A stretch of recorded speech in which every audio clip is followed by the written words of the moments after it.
The Great Cold Distance. I'd imagine you're wondering why I'm not wearing my beanie right now. It's just I took a shower and I just wanted to let my hair dry, so there. Not like you really give a shit about that anyway. So The Great Cold Distance, Katatonia's 7th 2006 release, is quite a remarkable follow-up to what I consider to be their greatest achievement in Viva Emptiness. This continues the sound of Viva Emptiness, but doesn't retread it. It's not like a cheap sequel to a good movie like Taken 2 following Taken. No, it is just it continues where Viva Emptiness left off with a sound of its own while still taking elements from what made that album so good in the first place. Everything that a sequel should be. And you can definitely tell with this album there's a lot of changes being made in the style here. I think this is probably Katatonia's heaviest album to date. Even when comparing it to like the earlier albums, I think this may just be about the heaviest thing they've ever done. Just to these ears at least. When you listen to songs like Leaders and Consternation, I mean, the riffs are pummeling, and it's just got a very powerful sound to it overall.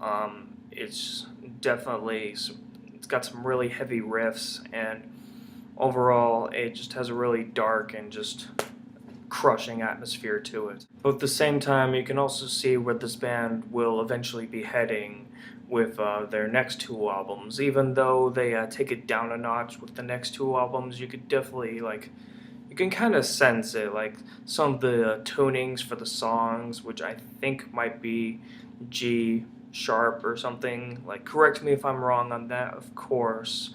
I've taken like guitar classes before, but I'm no expert. But I don't know, that's just what it sounds like to me. I think they use a lot of the same tunings for the songs on here, and they use it on the next two albums. But anyway, I'm rambling. I'm just saying that despite this being one of their heaviest albums, and they do calm things down on their next two, you could definitely see they're going for like a more modern metal sort of sound instead of the alternative rockish metal that they did before Viva Emptiness. The Great Cold Distance is a very appropriate title for this album. When you listen to the recording itself, it's very cold, for lack of a better word, and very robotic in tone.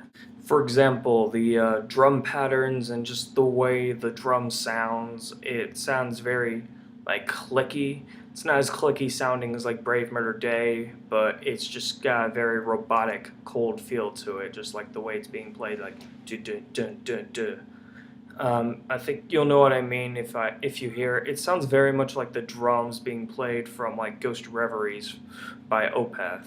It's got that very like cold sound to them, and it sounds really cool. And I love the drum work on here by Daniel Lilliquist. He's like one of my favorite drummers ever, and I think the drum work on here definitely gives the album more meaning, and it gives it that cold feel like I said before.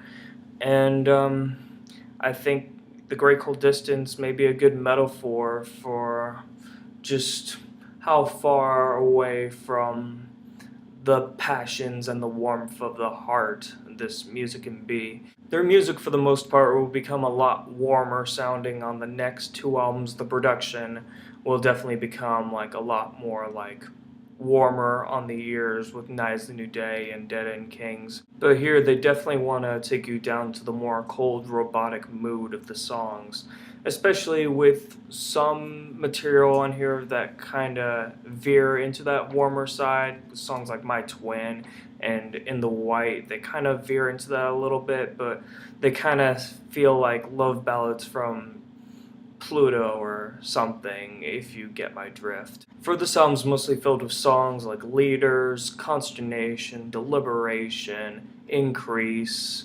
July. You could definitely tell that these guys are showing no mercy.